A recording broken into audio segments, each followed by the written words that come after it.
Doctor جو ہے وہ کمزور اگر ہوگا تو یہ اس کا کچھ جرم یعنی ہر لیول پر ہی، یعنی سوسائٹی لیول پر بھی، جیسے آپ نے بتایا کہ سینئرز بھی یہ ایکسپیکٹیشن رکھتے ہیں. مسئلہ یہ نہیں ہے کہ ڈاکٹر کمزور ہوتا ہے، ڈاکٹر تگڑا ہوتا ہے، لیکن جتنا وہ تگڑا ہوتا ہے بوجھ اس سے کئی گنا زیادہ ڈال دیا جاتا ہے، کیونکہ انسان جتنی مشکلات برداشت کر سکتا ہے مشکلات اس کے اوپر زیادہ لا دی جا سکتی ہیں.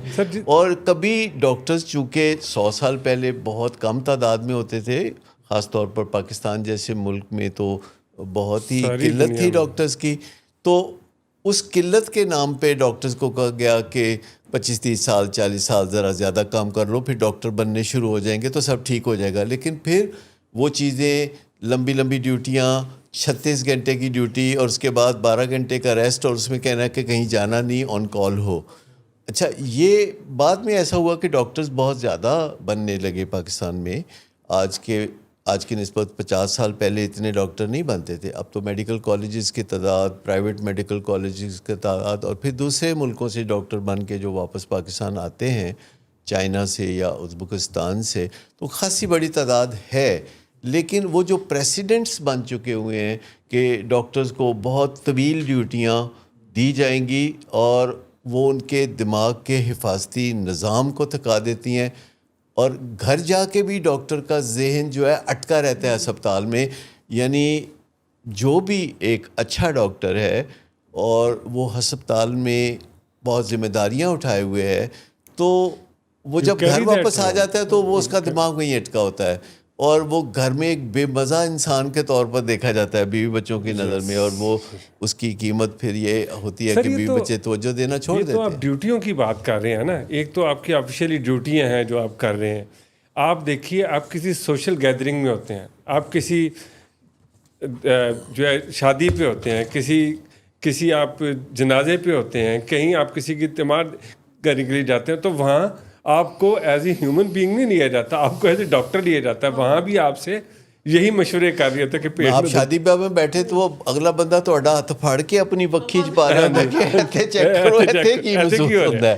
تو یہ ڈس انگیجمنٹ نہیں ہے. مسئلہ یہ ہے کہ جب ڈیوٹی ختم بھی ہو جاتی ہے تو ذہن آن رہتا ہے، نیند سطحی ہوتی ہے، اور یہیں سے بگاڑ شروع ہوتا ہے. ایگزیکٹلی. اب دیکھیں، جب آپ کسی سے بات کرتے ہیں تو بینگ ہیومن بینگ، وہ بھی ہیومن بینگ ہے، آپ بھی ہیومن بینگ.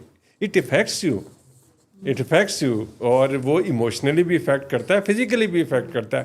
آپ ایک پیشنٹ کو سر ٹریٹ کرتے ہیں تو آپ کی ذمہ داری ہوتی ہے، جب وہ آ کے آپ کو اتنی بڑی بات کہتا ہے کہ جناب اتنے اللہ تو تھلے تسی، تو آپ کے اور منو بوجھ طرح دب جاتے ہیں. اور پھر آپ اس کو جب ٹریٹ کر کے گھر بھی پہنچتے ہیں تو آپ کے دماغ میں بالکل ٹھیک ہے، وہ ریل چل رہی ہوتی ہے، اور یو آر کنٹینیوسلی.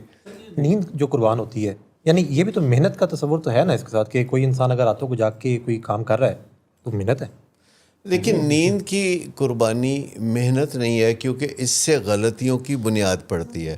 چونکہ ڈاکٹر نے کچھ فیصلے کرنے ہوتے ہیں جس پہ کسی نہ کسی کی زندگی کا دار و مدار ہوتا ہے، تو آپ افورڈ نہیں کر سکتے کہ ڈاکٹر نیند نہ پوری کرے، کیونکہ نیند کے دوران ہمارے دماغ کو دھویا جاتا ہے. قدرتی طریقہ یہ ہے کہ ہمارے جو نیورونز ہیں وہ شرنک کر جاتے ہیں، اور نیورونز کے درمیان جو فلوئڈ ہے وہ اس کو بیدنگ کرتا ہے، اس کو دھوتا ہے.